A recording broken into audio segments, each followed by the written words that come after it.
Femi,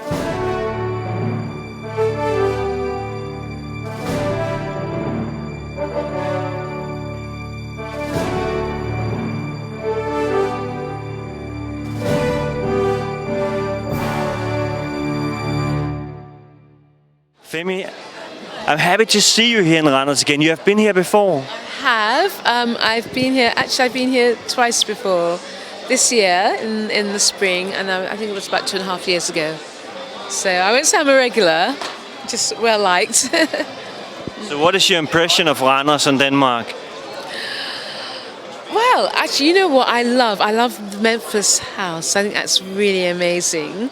That whole replica of Elvis's place and how well Henrik's done that. And Hannes, I don't really have a chance to see the place. I come here and sign and I go back to the hotel because I'm so tired. But I like it. I think it's a nice place. I think it's cool. And I'm always invited back, so. And do you like the Danes? I love the Danes. I've got to say that because my partner's Danish. And that's another reason I'm here a lot, because my partner's Danish. I love the Danes. I didn't know any beforehand, which is amazing. Yeah. But you don't live in America, actually, which I should think, since you have been a part of Star Wars. You live actually in England. I live in London, but funny enough, the second cast were all English, all British. The first cast, like Mark Hamill and Carrie Fisher, the late Carrie Fisher, and Harrison Ford, and Billy Dee Williams, they're all American, but all the rest of the cast, we're all British. We're the ones to support the film. How did you get your part in the Star Wars trilogy? I actually auditioned for it. A lot of the characters in the film, they actually were asked to do it, but I had to audition because they wanted to get a female black dancer to be able to dance for that particular scene. So, of course, I had to go and show them my skills and dance, and yeah, I auditioned for it. And you succeeded, I guess. I did succeed. I succeeded. It was a 2-hour grueling audition. And the funny thing was, we didn't know what we were auditioning for. They wouldn't say. They just said it was for a movie and they had to be hush-hush about it. So after we auditioned, then we found out it was going to be for the third Star Wars movie. Where did you hear about Star Wars? Did they contact you, or did you contact them because you heard about that they were searching? My agent back then, my agent contacted me, and she just said that they're doing this film, and they want to see a few girls and who can dance, and gave me the address. And she said, turn up at this time and go and see the directors. That's what but they contacted us. Yeah. I mean, I wouldn't know how to contact them, so yeah. Yeah.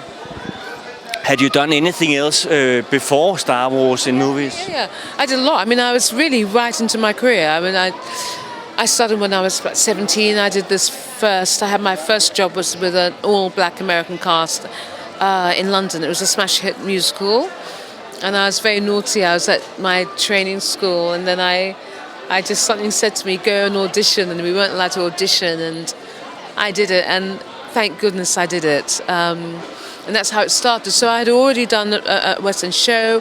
I'd already done another film. We were filming in Germany for 3 months.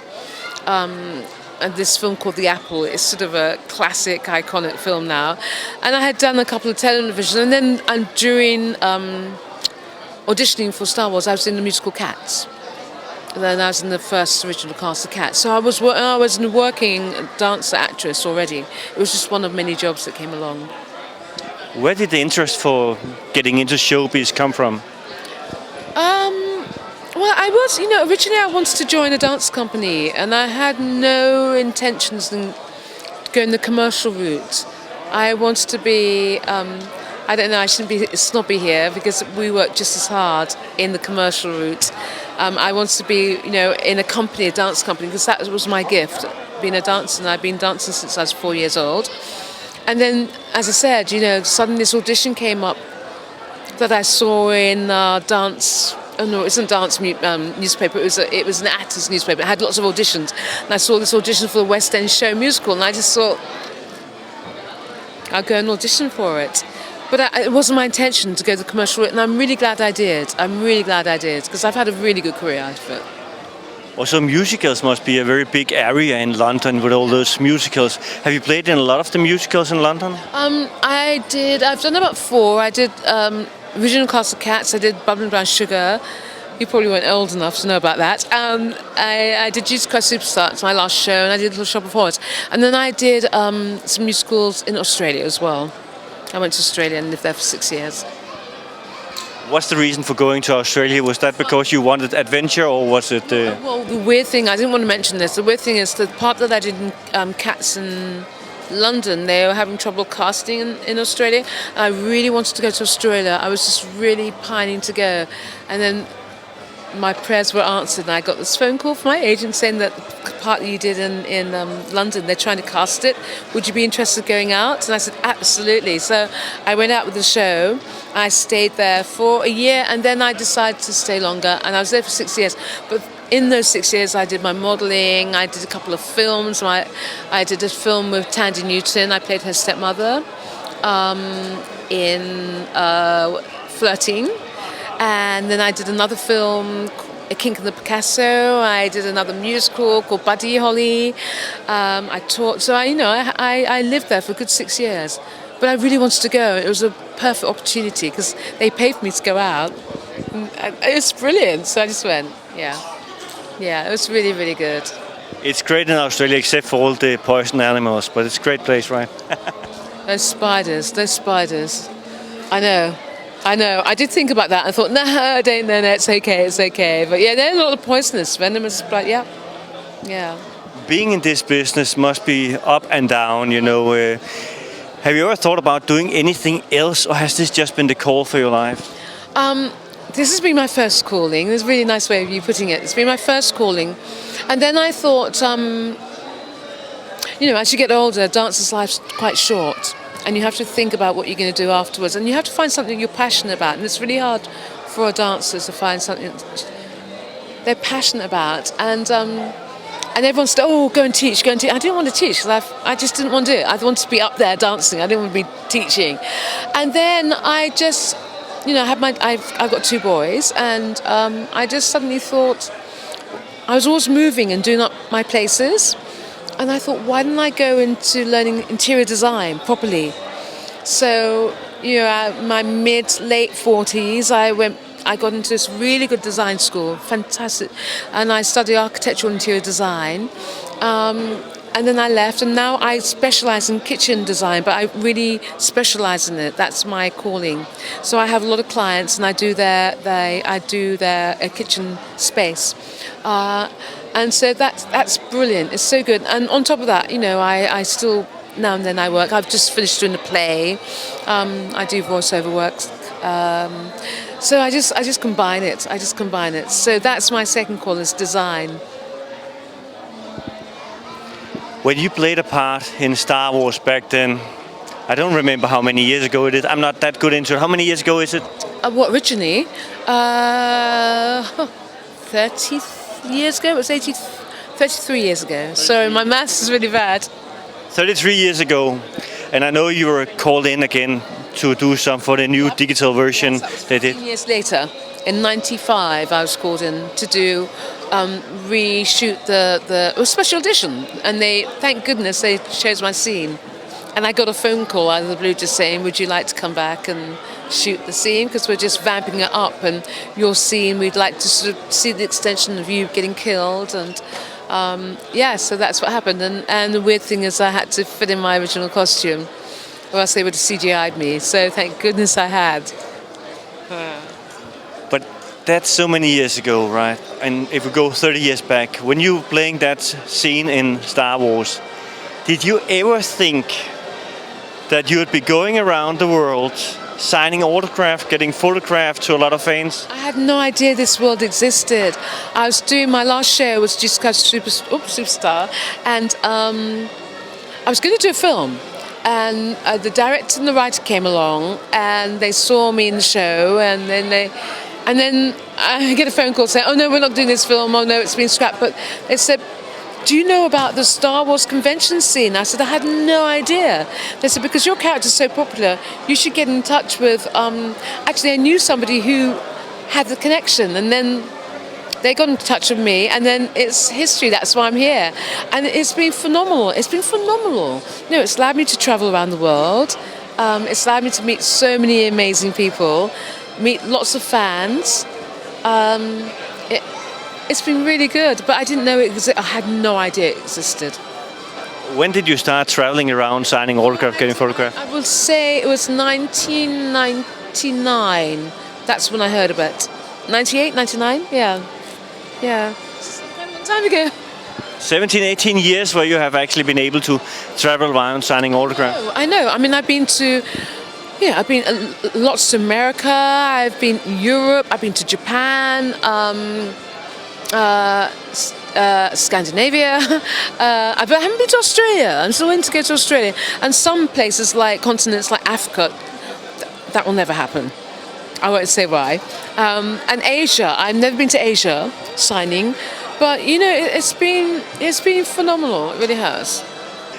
This Star Wars thing is a big thing. Are there many players from Star Wars, actors and so on, who travel around? Oh, absolutely. Lots of them, and more coming out of the woodwork.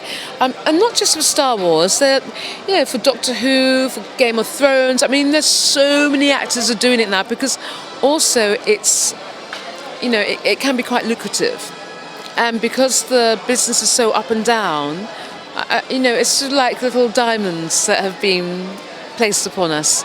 So a lot of actors are doing it, not just from Star Wars universe. A lot of films and television actors are doing it and realizing, oh my goodness, wow, this is amazing. Yeah, and it's fantastic. Yes, it is fantastic. Do you still search for new roles in movies? Do you have some agent who's looking for you to see? Really, no. Although I'd like to slowly get back into doing another film. Like, for instance, this play I did, I hadn't been on stage for quite some time. And it was just really nice to go back and relight that fire. And it never leaves you. But I'd like to do more voiceover work as well. But no, I mean, now my children are older, then I can. When you've got young children, it's quite hard to sort of go off and do that kind of thing. I think, yeah, so times have changed and times have moved on, and I can. I'm not closed door to it at all. So plans for the future, will you do more in this with conventions all over the world? Maybe write a book about your life or other stuff that you can sell when you're around? Everyone says I should write my life story because it is pretty fascinating because I'm adopted, and how my beginnings were very tough, very hard and challenging. And yes, I know a book is imminent. I will write a book, but I just feel that there's still more things to do. I don't want to write it and think, oh no, I should have had that in the chapter, I should have done that, I should have done that. So I don't know, I think another couple of years, then I'll contemplate starting writing a book. But yes, I will, of course I'll do, because the fans like to meet, I'd like to meet the fans and vice versa, and it's just slotting it in, it's just juggling it with your own life as well, and it's really good. And I get to travel. And nowadays people write their own biography when they're 25, and then they just make a new edition later on. Yeah, they do, but I think I don't want to do that. I think I've got a plethora of experiences and life experiences that I will share, but I haven't finished yet. When can we look forward to see you back in Denmark again? Are you having any other conventions coming up here in Denmark? I have another convention next year here, but I'm slowly moving over to Denmark. Yeah, next year I will start to spend a lot more time here in Denmark because my partner's Danish. So you'll be seeing more of me. I hope you don't get sick of me. So the next interview we are doing together will be in Danish. Oh God! I'd never met a Dane before. 3 years ago, never even knew a word of Danish. So when I come here, I promise I'm going to start having lessons, and I can sort of answer 3 words in Danish. It's a difficult language. It's a very difficult language, but it's a beautiful language, And one thing I've said in my lifetime, I want to learn one language. So it's on my bucket list, but it has to be Danish. Thank you very much for giving time for this interview. So much. Thank you.